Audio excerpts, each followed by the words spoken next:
জাতিসংঘ মহাসচিবকে সঙ্গে নিয়ে কক্সবাজার যাচ্ছেন প্রধান উপদেষ্টা। 1 লাখ রোহিঙ্গার সঙ্গে করবেন ইফতার। নতুন করে মিয়ানমারে ফেরার স্বপ্ন বুনছেন বাস্তুচ্যুতরা। মহাসড়ক দখল করে গাজীপুরে একের পর এক অস্থায়ী দোকান, চলছে চাঁদাবাজিও। যানবাহন ও পথচারী চলাচলে বিঘ্ন, কঠোর পদক্ষেপ না নিলে ঈদে চরম ভোগান্তির শঙ্কা। ঢাকা বিশ্ববিদ্যালয়ের সাবেক উপাচার্য আরিফিন সিদ্দিকীর মৃত্যু। শুক্রবার বেলা 11:30টায় ধানমন্ডির বায়তুল আকসা মসজিদের প্রথম জানাজা, আজিমপুরে দাফনের সিদ্ধান্ত। এবং শর্ত জুড়ে দিয়ে রাশিয়া ইউক্রেন যুদ্ধবিরতি প্রস্তাবে সমর্থন পুতিনের। স্থায়ী শান্তি প্রতিষ্ঠা ও সংঘাতের মূল কারণ সমাধানে জোর, ট্রাম্পের সঙ্গে আলোচনা করার ইঙ্গিত।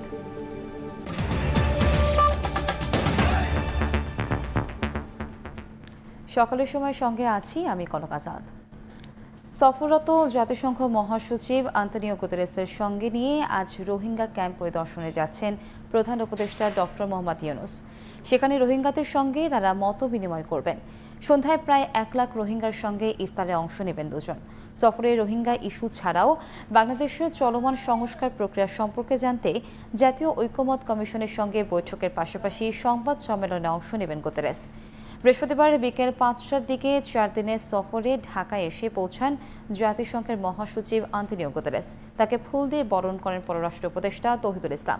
জাতিসংঘ মহাসচিবের এই সফরে রোহিঙ্গা সংকট সমাধানে করণীয় নিয়ে আলোচনার কথা রয়েছে।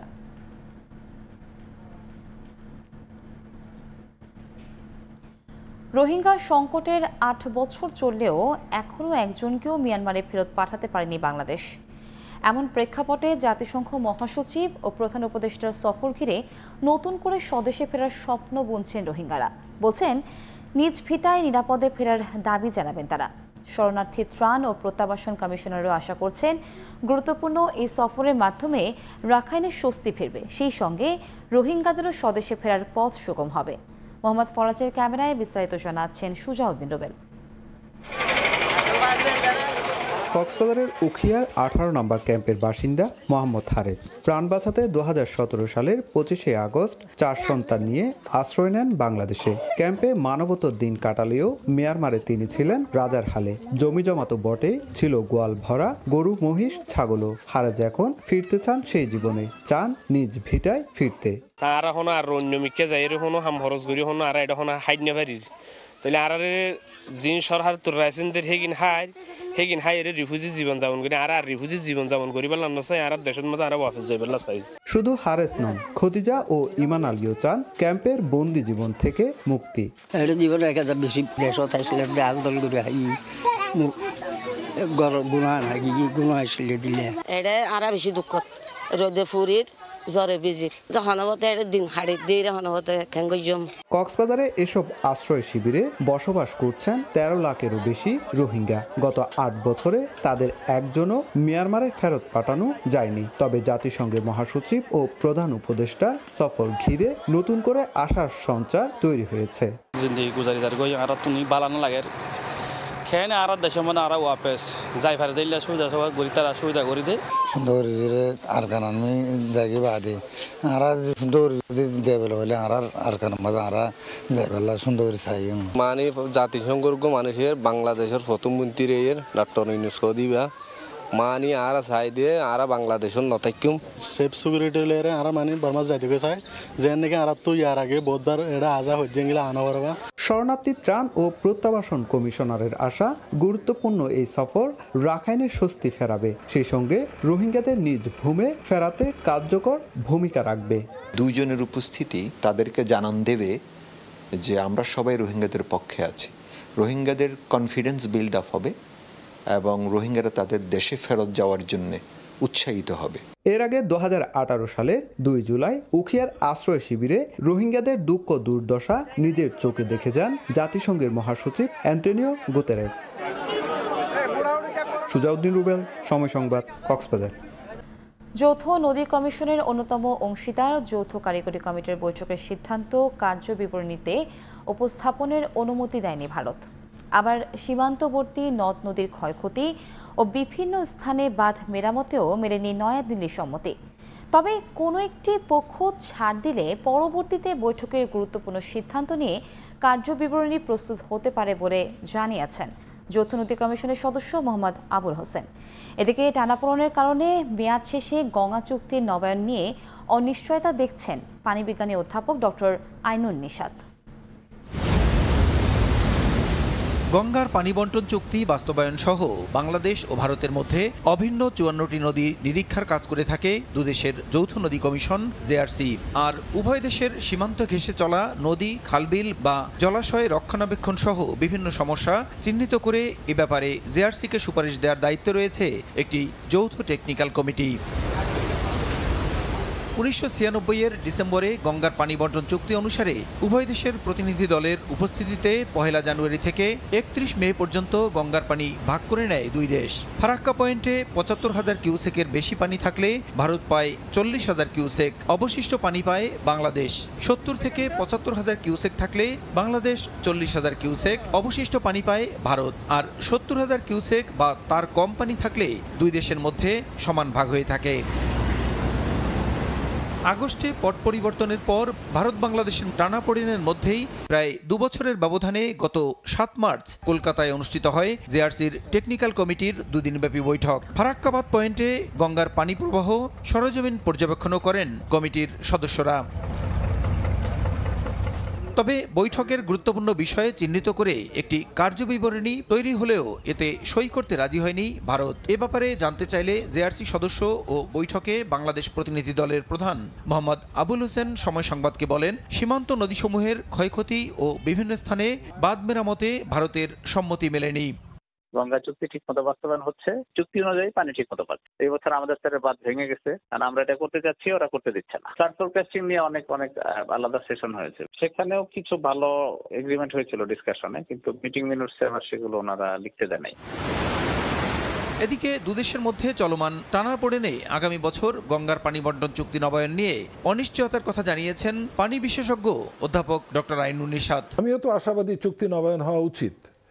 এটা যদি বর্তমান মেম্বার জেআরসি করতে পারেন, যে পানিটুকু আমরা পেয়েছিলাম সেটা ব্যবহারের জন্য বাংলাদেশ কোনো পদক্ষেপ নেয়নি। 1996 সালে আওয়ামী লীগ সরকারের সময়ে দুদেশের মধ্যে 30 বছর মেয়াদী গঙ্গার পানি বন্টন সংক্রান্ত চলমান চুক্তির মেয়াদ শেষ হবে আগামী বছরের 11 ডিসেম্বর। প্রসূন আশিস, সময় সংবাদ, ঢাকা। মহাসড়ক দখল করে গাজীপুরে গড়ে উঠেছে একের পর এক অস্থায়ী দোকান। এতে স্বাচ্ছন্দ্যে চলাচল করতে পারছে না পথচারীরা, যান চলাচলেও করছে ব্যাঘাত। দীর্ঘদিনের এমন পরিস্থিতিতে প্রশাসনের ভূমিকাও নীরব। এদিকে দায় চাপাচ্ছেন একে অন্যের ওপর। এমন বাস্তবতায় স্থানীয়রা বলছেন, কঠোর পদক্ষেপ না নিলে আসছে ঈদে ভোগান্তি ঠেকবে চরম পর্যায়ে। জুনায়েদ রুবেলের ছবিতে মেহেদি হাসানের রিপোর্ট।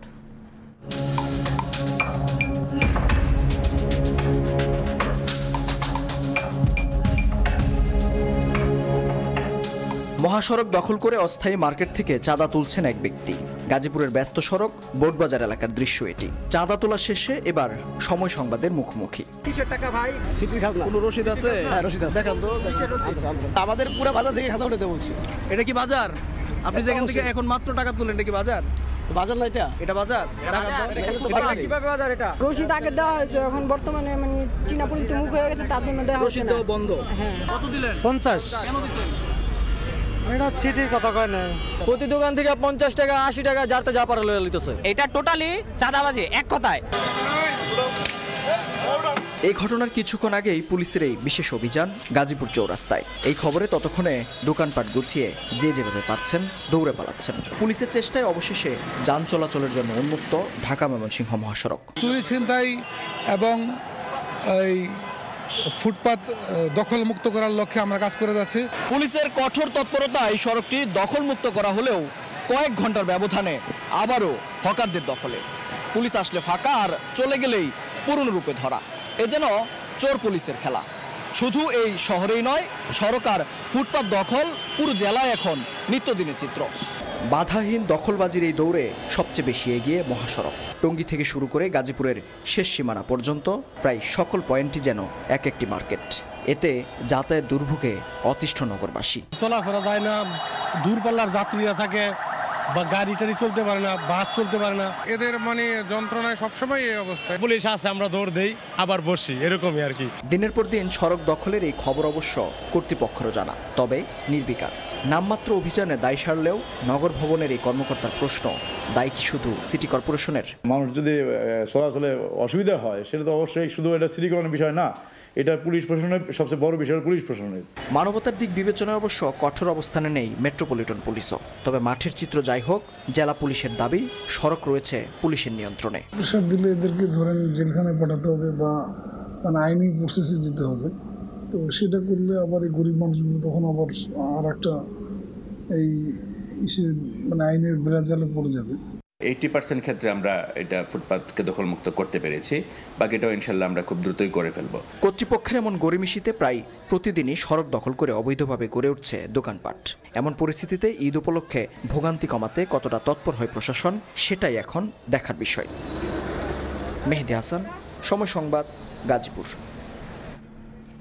ঈদ উল ফিতরকে কেন্দ্র করে ট্রেন ও বাসের অগ্রিম টিকিট বিক্রি শুরু হয়েছে। এই মুহূর্তে কমলাপুর রেলওয়ে স্টেশনে আছেন রিপোর্টার মনির হোসাইন, আমরা সরাসরি যাচ্ছি তার কাছে। আসন্ন ঈদ উল ফিতরকে সামনে রেখে যে ঈদ যাত্রা সেটির লক্ষ্যে অগ্রিম টিকিট বিক্রি শুরু হয়েছে আজ সকাল 8টা থেকেই, অর্থাৎ কিছুক্ষণ আগেই টিকিট বিক্রি শুরু হয়েছে। এবং এটি যেহেতু শতভাগ অনলাইনে ট্রেনের টিকিট বিক্রি করা হচ্ছে, সেক্ষেত্রে আমরা এই মুহূর্তে আছি কমলাপুর রেলওয়ে স্টেশনে এবং এখানকার যেই কাউন্টারগুলো আছে সেগুলোতে ঈদ যাত্রার কোনো টিকিট যেহেতু বিক্রি হচ্ছে না, সেক্ষেত্রে আসলে এখানকার তেমন কোনো ভিড় আসলে লক্ষ্য করা যাচ্ছে না। প্রতিদিনের যেই রুটিন এবং প্রতিদিনের যে শিডিউল ট্রেনগুলো আছে সেগুলো কমলাপুর থেকে ছেড়ে যাচ্ছে এবং সেগুলোর টিকিট কিনতেই কিন্তু যাত্রীরা আসছেন। এবং যে ঈদ যাত্রার সেই টিকিট সেটি কিন্তু এবার শতভাগ অনলাইনে দেওয়া হচ্ছে, যার কারণেই আসলে এখানকার যে কাউন্টারগুলো সেগুলোতে কম ভিড় নেই। এবং রেলওয়ে কর্তৃপক্ষ থেকে আমাদেরকে যেটি জানানো হয়েছে, আজ সকাল 8টা থেকে পশ্চিমাঞ্চলের অর্থাৎ রাজশাহী, রংপুর ও খুলনা বিভাগের টিকিট বিক্রি শুরু হয়েছে এবং দুপুর 2টা থেকে শুরু হবে ঢাকা, চট্টগ্রাম এবং সিলেট বিভাগের ট্রেনের টিকিট। এবং রেলওয়ে কর্তৃপক্ষ আমাদেরকে আসলে যেটি জানিয়েছে, আগামী 1 এপ্রিল পবিত্র ঈদ উল ফিতরের দিন ধরেই তারা আসলে আগাম টিকিট বিক্রি শুরু করেছে এবং আজ যেই টিকিটগুলো দিচ্ছে আসলে তারা অনলাইনে, সেটি 24 মার্চের, যেহেতু 24 মার্চ থেকে এবারের ঈদ যাত্রা শুরু হবে, সেই 24 মার্চের টিকিট দেওয়া হচ্ছে আজ। এবং আগামীকাল অর্থাৎ 15ই মার্চ টিকিট দেওয়া হবে 25 মার্চের, 16ই মার্চ দেওয়া হবে 26 মার্চের এবং 27 মার্চের টিকিট বিক্রি করা হবে 17ই মার্চ এবং 28 ও 29 মার্চের 18 এবং 29 এবং সবশেষ অর্থাৎ 30 মার্চের টিকিট বিক্রি করা হবে 20 মার্চ। এবং এভাবেই আসলে যে অনলাইনেই সবগুলো টিকিটই পাওয়া যাবে এবং সব দিনের টিকিট পাওয়া যাবে। এবং আমাদেরকে আসলে রেলওয়ে কর্তৃপক্ষ থেকে এবার আরও যেটি জানানো হয়েছে, রেলপথে ঈদ যাত্রা নির্বিঘ্ন করতে 10টি বিশেষ ট্রেন পরিচালনা করবে রেলওয়ে কর্তৃপক্ষ এবং যেই ট্রেন আন্তনগর ট্রেনগুলো আছে সেগুলোর সঙ্গে 44টি নতুন কোচ যুক্ত করা হবে। এবং কিছুক্ষণ অর্থাৎ 30 মার্চ যেই ফিরতি টিকিট এবং 24 মার্চ থেকে যে ফিরতি টিকিটগুলো বিক্রি করা হবে। তো কমলাপুর রেলওয়ে স্টেশন থেকে অনলাইনে আগাম ট্রেন টিকিট বিক্রির সর্বশেষ এই ছিল আমার কাছে। আমরা সরাসরি যুক্ত ছিলাম কমলাপুর রেলওয়ে স্টেশন থেকে। লাইভ সাপোর্ট থেকে ফেরা হলো না ঢাকা বিশ্ববিদ্যালয়ের সাবেক উপাচার্য অধ্যাপক ম স আরিফিন সিদ্দিকের। অসংখ্য ভক্ত, অনুরাগী, সহকর্মী, ছাত্রছাত্রী, স্বজন এবং শুভাকাঙ্ক্ষীদের কাঁদিয়ে পরপারে পাড়ি জমালেন জনপ্রিয় শিক্ষক। পরিবারের পক্ষ থেকে জানানো হয়েছে, শুক্রবার সকাল 11:30টায় ধানমন্ডির বায়তুল আকসা মসজিদে প্রথম জানাজা, বাদ জুমা ধানমন্ডির ঈদগাহ জামে মসজিদে হবে দ্বিতীয় জানাজা, পরে আজিমপুর কবরস্থানে তাকে দাফন করা হবে। না ফেরার দেশে চলে গেলেন ঢাকা বিশ্ববিদ্যালয়ের সাবেক উপাচার্য ম স আরিফিন সিদ্দিক। বৃহস্পতিবার রাত 10:45 ইব্রাহিম কার্ডিয়াক হাসপাতালে চিকিৎসাধীন অবস্থায় শেষ নিঃশ্বাস ত্যাগ করেন তিনি। মস্তিষ্কে রক্তক্ষরণজনিত কারণে তার মৃত্যু হয়েছে। গণযোগাযোগ ও সাংবাদিকতা বিভাগের এই শিক্ষকের মৃত্যুর খবরে ছুটে আসেন পরিবার, স্বজন ও শুভানুধ্যায়ীরা। বলেন, তার হাত ধরেই সাংবাদিকতায় হাতেখড়ি হয়েছে অনেক প্রথিতযশা সাংবাদিকের। আমাদের এই গণমাধ্যমের যে ভূমিকা আজকের এই আসার পিছনে অধ্যাপক ডক্টর ম স আরিফিন সিদ্দিকের যে অবদান, সেটা এই মিডিয়াকে আজীবন মনে রাখতে হবে। তিনি শুধু সনদপত্রধারী কিছু শিক্ষিত মানুষ তৈরি করার জন্য কাজ করেননি। তিনি সত্যিকারের আদর্শবান, নীতিবান, ন্যায়নিষ্ঠ মানুষ তৈরি করার জন্য তার জীবনটা ব্যয় করে গেছেন। তার কাছ থেকে কোনো দিন কোনো ছাত্র বা কোনো সমস্যা নিয়ে এসে কেউ মুখ কালা করে চলে গিয়েছে, এটা আমি এই 1980 সালের পর থেকে দেখিনি। আমরা সবাই ঢাকা বিশ্ববিদ্যালয়ের একজন উপাচার্য হিসেবে তিনি যে কাজগুলো করেছেন, তিনি শিক্ষক হিসেবে যে শিক্ষা জীবন সমাপ্ত করেছেন, তার জন্য আমরা গর্বিত।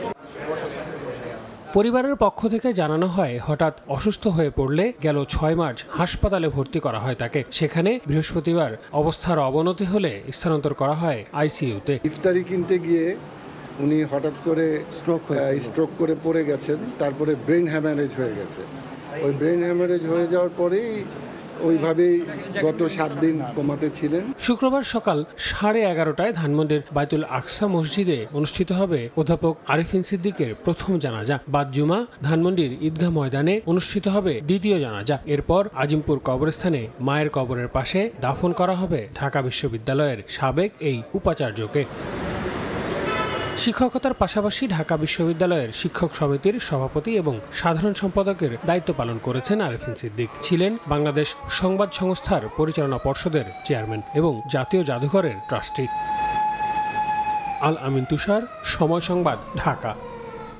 ফরিদপুরের চরভদ্রাসনে ভাঙছে পদ্মার তীর।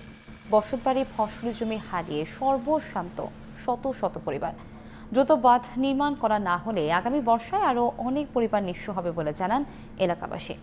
এদিকে পানি উন্নয়ন বোর্ড বলছে, এরই মধ্যে স্থায়ী বাঁধ নির্মাণে প্রকল্প মন্ত্রণালয়ে পাঠানো হয়েছে চিঠি।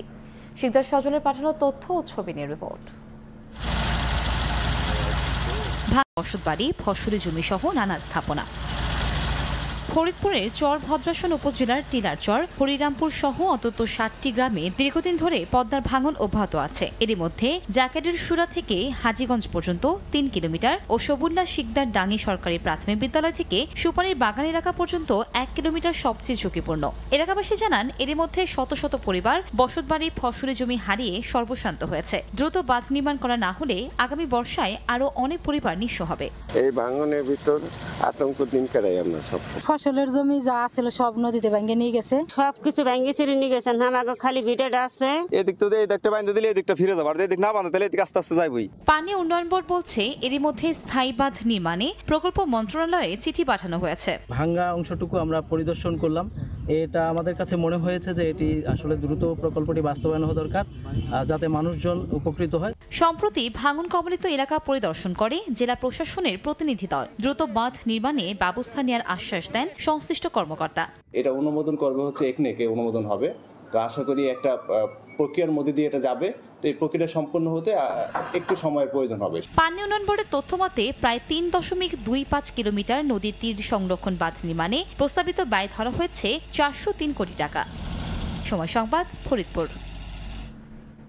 6 বছরেও নির্মাণ করা হয়নি শরীয়তপুরের 190 মিটার দীর্ঘ কোটাপাড়া সেতু। ভূমি অধিগ্রহণ জটিলতায় কাজ পেছিয়েছে 2 দফা। বাধ্য হয়ে ঝুঁকিপূর্ণ পুরাতন সেতুই ব্যবহার করছেন এলাকাবাসী। তবে ঈদ উল ফিতরের আগেই কাজ শেষ করার আশ্বাস সড়ক বিভাগের। বিএম ইশরাফিলের পাঠানো তথ্য ও ছবি নিয়ে রিপোর্ট। নদীতে নির্মাণ করা হয়েছে পাকা সেতু, এখন চলছে সংযোগ সড়কের কাজ। 2017 সালে ঢাকা শরীয়তপুর সড়কে কোটাপাড়া এলাকার সেতুটিকে ঝুঁকিপূর্ণ ঘোষণা করা হয়। 2019 সালে এর পাশেই শুরু হয় নতুন সেতু নির্মাণ। 2022 সালের জুন পর্যন্ত প্রকল্পের মেয়াদ থাকলেও ভূমি অধিগ্রহণ জটিলতায় তা বাড়ানো হয় 2 দফা। বর্তমানে সব জটিলতা কাটিয়ে শেষ পর্যায়ে সেতুটির কাজ। এদিকে প্রতিদিন ঝুঁকি নিয়ে পুরাতন সেতু দিয়ে যাতায়াত করছেন এলাকাবাসী। নিশ্চয়ই ওই যে দেখা যাচ্ছে ভালো রড বাইরে গেছে, ভাঙ্গাচুরা, আমাকে খুব আতঙ্ক ভিতরে আছি আমরা। এই ব্রিজটা এরকম অবস্থা হয়েছে, একটা কম এই ওজনের গাড়িগুলো দোলে, ঠিক আছে, প্রতিদিন ঝুঁকিপূর্ণের কারণে লাখ লাখ মানুষ যেতে কষ্ট হইতেছে। মোটরসাইকেল, একটা বাস কিংবা উঠলে ব্রিজ কাঁপাকাঁপি শুরু হয়ে যায়। আমরা চাই দ্রুত সময়ের মধ্যে পাশে যে নতুন ব্রিজটা তৈরি করা হয়েছে, এই ব্রিজটা যেন ঈদের আগে যেন ব্রিজটা খুলে দেওয়া হয়। কোনো সময় গেলেই দেখা গেল যে ব্রিজটা ভেঙে আমরা নিচে পড়ে যেতে পারি, আমরা মানে মৃত্যুর পথযাত্রী হতে পারি আর কি। তা আমি চাচ্ছি যে অতি সত্তরই নতুন ব্রিজটা উদ্বোধন হোক। ঈদ উল ফিতরের আগেই সেতুর কাজ শেষ করার আশ্বাস সড়ক বিভাগের। সাববেস লেয়ার, এই লেয়ারের কাজও দ্রুতই শুরু হবে এবং সেটা হলেই সেতুটা যান চলাচলের জন্য উন্মুক্ত করে দেওয়া সম্ভব হবে। আমরা ঠিকাদারকে তাগাদা দিয়েছি যত দ্রুত সম্ভব চালু করা যায়। তো আমরা জোরালোভাবে আশা করছি যে ঈদের আগেই শরীয়তপুরের মানুষ এই প্রেমতলা সেতু ব্যবহার করে পারাপার হতে পারবে। সড়ক বিভাগের তথ্য মতে 190 মিটার দীর্ঘ শরীয়তপুরের কোটাপাড়া সেতু নির্মাণে ব্যয় ধরা হয়েছে 57,93,00,000 টাকা। চলতি বছরের 30 জুন প্রকল্পের মেয়াদ শেষ হওয়ার কথা রয়েছে। সময় সংবাদ, শরীয়তপুর। রাজবাড়ী সদর হাসপাতালে বন্ধ হয়ে গেছে বৈকালিক স্বাস্থ্যসেবা কার্যক্রম। এতে অল্প খরচে চিকিৎসা পাওয়া থেকে বঞ্চিত হচ্ছেন সাধারণ মানুষ। তবে হাসপাতাল কর্তৃপক্ষের দাবি, রোগী কমে যাওয়ায় বৈকালিক স্বাস্থ্যসেবা দিতে আগ্রহ হারিয়েছেন চিকিৎসকেরা। আশিকুর রহমানের রিপোর্ট। মেয়েকে সঙ্গে করে রাজবাড়ীর সদর হাসপাতালে বৈকালিক স্বাস্থ্যসেবা নিতে এসেছেন স্কুল শিক্ষিকা ফিরোজা পারভিন। তবে নোটিশ বোর্ড দেখে চোখ ছানা বড়া, কারণ পরপর 3 দিন ঘুরে চিকিৎসক ছুটিতে থাকার এই একই নোটিশ বোর্ড দেখছেন তিনি। বাধ্য হয়ে বারবারই ফিরে যেতে হচ্ছে চিকিৎসা না নিয়েই। সাইনবোর্ড আনা আছে যে ডাক্তার ছুটিতে আছেন, ওনারা কি প্রতিদিনই কি ছুটিতে থাকেন? এভাবে তো রোগীরা ভোগান্তি শিকার হচ্ছে। ফিরোজা পারভিনের মতো এমন ভুক্তভোগী আরও অনেক রোগী। তারা জানান, মানসম্মত স্বাস্থ্যসেবা দিতে 2023 সালের মার্চ মাসে এই হাসপাতালে চালু হয় বৈকালিক স্বাস্থ্যসেবা। এতে ডিউটি সময়ের বাইরে বিকেল 3টা থেকে সন্ধ্যা 6টা পর্যন্ত শ্রেণীভেদে 300 থেকে 400 টাকা পরামর্শ ফি নিয়ে রোগী দেখতেন বিশেষজ্ঞ চিকিৎসকরা। তবে গত জানুয়ারি মাস থেকে বন্ধ হয়ে গেছে সাধারণ মানুষের এই চিকিৎসা সেবা। দায় এড়াতে বিকেল হলেই টাঙিয়ে দেয়া হয় চিকিৎসক ছুটিতে থাকার নোটিশ বোর্ড। ডাক্তার যদি ছুটিতে থাকে তাহলে রিপ্লেসমেন্ট ডাক্তার দেবে। হাসপাতালে বিকালে রোগী দেখলে ডাক্তারদের ব্যক্তিগত চেম্বারে রোগী দেখা হয় না, যেখানে তাদের আয় কমে যায়। অনেক দরিদ্র মানুষকে প্রাইভেট ক্লিনিকে যে চিকিৎসা সেবা গ্রহণ করতে হচ্ছে। তবে হাসপাতাল কর্তৃপক্ষ বলছে, রোগী কমে যাওয়ায় বৈকালিক স্বাস্থ্য সেবা দিতে আগ্রহ হারিয়েছেন চিকিৎসকরা। সরকার যদি বর্তমানে একটা নির্দেশনা থাকে এই বিষয়ে কঠোর অবস্থান নেওয়ার জন্য, আমরা নতুন করে আবার পুরোদমে মাইকিং এর মাধ্যমে আমরা আবার এই সেবাটা চালু করতে পারি। রাজবাড়ী জেলার প্রায় 12 লাখ জনসংখ্যার চিকিৎসা সেবার প্রধান ভরসা স্থল জেলা সদর হাসপাতাল। আশিকুর রহমান, সময় সংবাদ, রাজবাড়ী।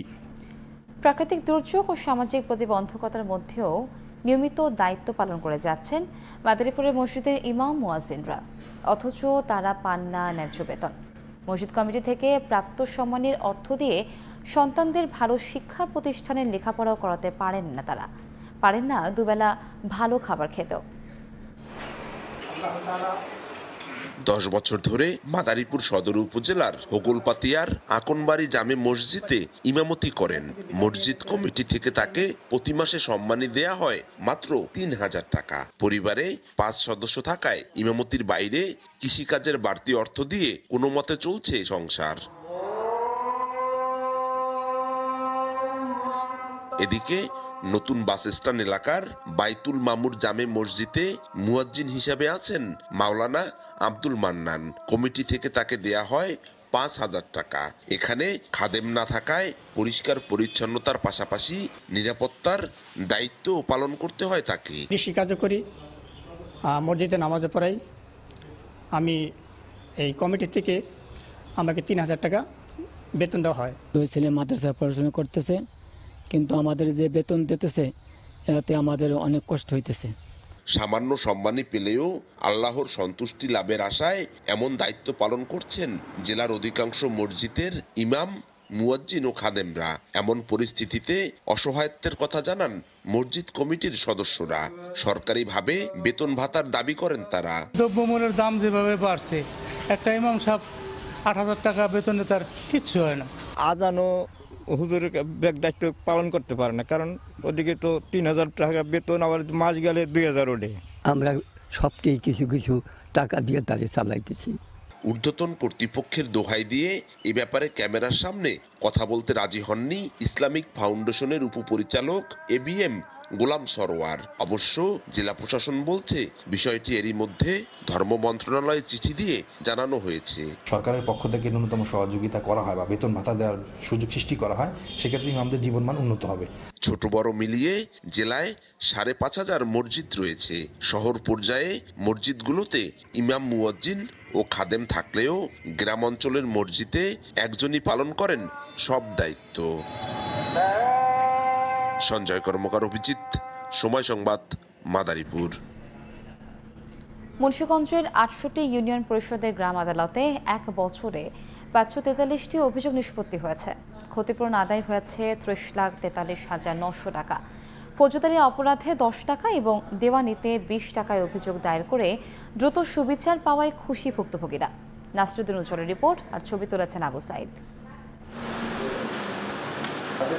মাহমুদা আক্তার মুন্সিগঞ্জ সদর উপজেলার পানহাটা গ্রামের নারী উদ্যোক্তা। পার্শ্ববর্তী জোরারদল গ্রামের মিন্টু হালদারের বিরুদ্ধে হাতাহাতি ও হুমকির ঘটনায় গ্রাম আদালতে মামলা করেন। দুই পক্ষের জবানবন্দি ও সাক্ষী গ্রহণ শেষে বিরোধ নিষ্পত্তি করে 5 সদস্যের বিচারক প্যানেল।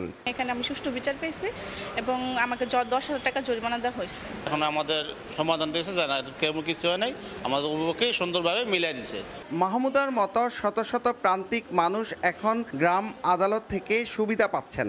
জেলার 6 উপজেলার 43টি ইউনিয়ন পরিষদে এজলাস রয়েছে। বাকি 25 ইউনিয়নে অস্থায়ী এজলাসে বিচার কাজ চলছে। গেল বছর গ্রাম আদালতে সরাসরি 641টি এবং জুডিশিয়ারি থেকে 212টি অভিযোগ আসে। কোনো আইনজীবী ছাড়াই দুই পক্ষের পছন্দের 2 জন করে এবং চেয়ারম্যান বা প্যানেল চেয়ারম্যানের সমন্বয়ে বিচারক প্যানেল দ্রুত সময়ের মধ্যে মামলার নিষ্পত্তি করে। নথিভুক্ত করার পরে আমরা বাদী এবং বিবাদীকে ব্যাপারটা অবগত করি। উভয় পক্ষকে চেয়ারম্যান সাহেব নোটিশ করে ডাকাইয়া তাদের যে সমাধান করে দেয়। আমাদের দেশের যেই বিরোধ, এই ছোটোখাটো বিরোধগুলো আছে সেটি আমরা মীমাংসা করে দিয়েছি। 2024 সালে সংশোধিত আইনে 3 লক্ষ টাকা সমমূল্যের যে বিরোধগুলো আছে এই বিরোধটা এখানে সমাধান করতে পারবে দেওয়ানি এবং ফৌজদারি যে বিষয়গুলো আছে।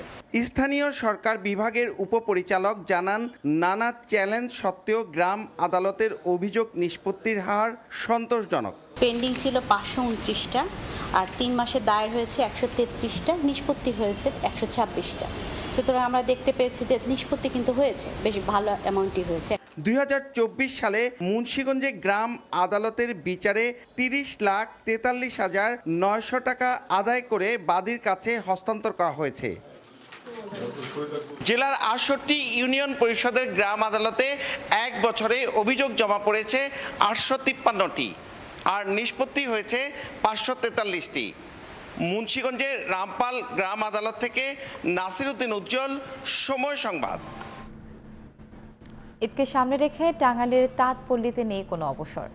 কাকডাকা ভোর থেকে গভীর রাত অবধি চলছে তাঁতিদের কাপড় বুনন। কর্মব্যস্ততা বাড়লেও মজুরি না বাড়ায় হতাশ তারা।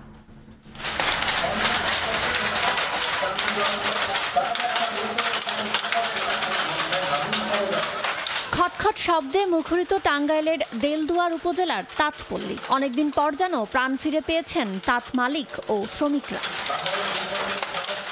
বছরের বেশিরভাগ সময় শুনশান নীরবতা থাকলেও এখন বাহারি নকশার শাড়ি তৈরিতে ব্যস্ত সময় পার করছেন তাঁতিরা। পুরুষের পাশাপাশি আছেন নারীরাও। এদিকে কাজের চাপ বাড়লেও মজুরি বাড়েনি। আমাদের যে খরচটা বাইরে গেছে সেই তুলনায় আমাদের উপার্জন হয় না। এটা উনি কি আগে কি সবটার দাম অনেক বেড়ে গেছে, ঠিক আমাদের মানে মজুরি সেরকম বাড়ে নাই। কাজ হিসাবে কাজের মূল্য পাওয়া যায় না। রোজা মাসটা বাড়ালে কাজ করতে পারি, তাঁত মালিকরা ভালো নেই দাবি করে ঈদকে সামনে রেখে বিক্রি বাড়ার আশা দেখছেন। জানালেন, আগের জল্লুস আর নেই। আধুনিকতার থাবায় ব্যবসা টিকিয়ে রাখাই বড় চ্যালেঞ্জ। হোলসেলে তো এখনো 15 দিন আমরা বিক্রি করতে পারবো, তারপরে তো রিটেলাররা বিক্রি করবে। আমরা আশা করছি যতটুকু আশা করা যায়। ব্যস্ততা তো আসলে একটু কমে গেছে, আরও তো অনেক দিন ব্যস্ত থাকতো আগে। দেশের পরিস্থিতি এবং সার্বিক দিক বিবেচনায় বিক্রিটা একটু কম আর কি। বুঝতে পারছি না যে আমাদের ভবিষ্যৎ কি। গতবারের তুলনায় মনে হয় খারাপই যাচ্ছে। মানুষ কিনবে কি কিনবে না, মানুষ টাকা বের করবে কি বের করবে না, এটা একটা চিন্তার ব্যাপার। মালিকরা জানাচ্ছেন বছর খানেক আগে লাখ খানেক তাঁত সচল থাকলেও বর্তমানে মাত্র 10 থেকে 15,000 চলমান। সময় সংবাদ, টাঙ্গাইল। বাংলাদেশি পর্যটক কমে যাওয়ায় কলকাতার সবচেয়ে বড় দুটি ইফতার বাজারে বেচাকেনায় ধস নেমেছে। জাকারিয়া স্ট্রিট ও কলিন স্ট্রিটের বাজারের অনেক ব্যবসায়ী জানান এই মন্দার কথা। এই মূল কারণ হিসেবে ভিসা জটিলতাকেই দুষছেন তারা। বিস্তারিত জানাচ্ছেন সুব্রত আচার্য আর ছবি তুলেছেন বিশ্বজিৎ দাস। প্রতি বছরের মতো এবছরও পবিত্র রমজান মাসে কলকাতার বিভিন্ন এলাকায় বসেছে ইফতার বাজার। এর মধ্যে অন্যতম জাকারিয়া স্ট্রিট ও কলিন স্ট্রিটের ইফতার বাজার। দুপুরের পর থেকে এখানে ধীরে ধীরে ইফতারের পসরা সাজিয়ে বসতে শুরু করেন দোকানিরা। তবে এবছর নেই সেই চিরচেনা রূপ। এবার কলকাতার এই দুটো বড় ইফতার বাজারে ধস নেমেছে বেচা বিক্রিতে। ভিসা সংক্রান্ত জটিলতার কারণে অনেক বাংলাদেশি আসতে না পারায় এমন দশা বলছেন ভারতীয় ব্যবসায়ীরা। এখানে বন্ধ করে দিয়েছে, এখন দিতে আসছে না, লোক আসছে না। এখানে আমাদের যে সব হোটেল ফোটেল চলতো ওরা আসতো, এখন ওরা আসেনি, সেই জন্য এত দোকানে কোনো এত বাজার নেই। আমরাও ব্যবসা একটু খারাপ হয়েছে। বাজার এখন অত ভালো নেই, হালকা সা নর্মাল আছে। প্রথম ছিল বাজার ছিল, এরকম বাজার নেই এখন। কেবল ইফতার বাজার নয়, বাংলাদেশি পর্যটক কম থাকায় কলকাতার বিভিন্ন খাবারের দোকানের বিক্রিও ঠেকেছে তলানিতে।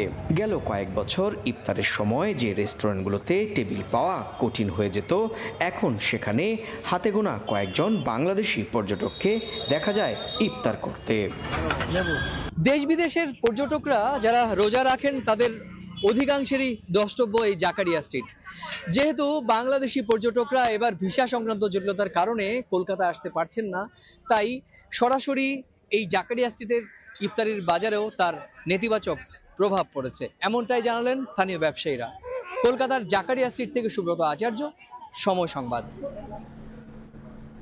ইউক্রেনে যুদ্ধবিরতির প্রস্তাবে রাশিয়া সম্মত বলে জানিয়েছেন রুশ প্রেসিডেন্ট ভ্লাদিমির পুতিন। তবে জুড়ে দিয়েছেন বেশ কিছু শর্ত। জানান যুদ্ধবিরতি নিয়ে আরও আলোচনা প্রয়োজন। রাশিয়া ইউক্রেনের মধ্যে 30 দিনের যুদ্ধবিরতির প্রস্তাব দেয় যুক্তরাষ্ট্র। এ নিয়ে স্থানীয় সময় বৃহস্পতিবার বেলারুশের প্রেসিডেন্ট আলেকজান্ডার লুকাশেঙ্কোর সঙ্গে আলোচনা করেন রুশ প্রেসিডেন্ট ভ্লাদিমির পুতিন। পরে সংবাদ সম্মেলনে আসেন ক্রেমলিন অধিপতি। বেশ কিছু শর্ত জুড়ে দিয়ে যুদ্ধবিরতির প্রস্তাবে সমর্থন জানান পুতিন। বলেন এর মাধ্যমে স্থায়ী শান্তি প্রতিষ্ঠা করতে হবে এবং সংঘাতের মূল কারণগুলোর সমাধান করতে হবে। যদিও পুতিন সন্দেহ প্রকাশ করেন যুদ্ধবিরতির কার্যকারিতা নিয়ে। বলেন যুদ্ধবিরতির প্রস্তাবটি ভালো উদ্যোগ, তবে শর্তগুলো কেমন হবে, যুদ্ধবিরতি হলে দুপক্ষই সেনা প্রত্যাহার করবে কিনা এসব প্রশ্ন তোলেন পুতিন। আরও বলেন 30 দিনের যুদ্ধবিরতি শুধু ইউক্রেনের জন্যই সুবিধাজনক হবে। এই সুযোগে ইউক্রেন পুনরায় অস্ত্র সংগ্রহ করে সংগঠিত হতে পারে, যা রাশিয়ার জন্য কৌশলগত অসুবিধা তৈরি করতে পারে। যুদ্ধবিরতি লঙ্ঘিত হচ্ছে কিনা এটাই বা কে পর্যবেক্ষণ করবে, এ নিয়েও প্রশ্ন রাখেন রুশ প্রেসিডেন্ট। 2000 কিলোমিটার দীর্ঘ যুদ্ধক্ষেত্রে সংঘর্ষ থামানোর আদেশ কে দেবে তা একটি প্রধান বিষয়। এছাড়া কোনো পক্ষ যুদ্ধবিরতি ভঙ্গ করলে কাকে দোষারোপ করা হবে, কিভাবে তা যাচাই করা হবে এবং এমন একটি চুক্তি কার্যকর করতে কি শর্ত থাকতে হবে, এসব বিষয় নিয়ে গভীর আলোচনা প্রয়োজন। এসব বিষয় নিয়ে মার্কিন প্রেসিডেন্ট ট্রাম্পের সঙ্গে ফোনালাপের ইঙ্গিত দেন পুতিন। যুদ্ধ বন্ধের উদ্যোগ নেয় ট্রাম্পকে ধন্যবাদও জানান রুশ প্রেসিডেন্ট। কাকুলি আখতার, সময় সংবাদ। ক্রিকেটারদের মাঠ থেকে বিদায় নিতে না পারায় বিসিবি নয়, বরং ক্রিকেটারদেরই দায় দেখছেন খালেদ মাহমুদ সুজন। অন্তত ভক্তদের কথা বিবেচনায় রেখে মুশফিক রিয়াদের উচিত ছিল ঘরের মাঠে ক্যারিয়ারের ইতি টানা।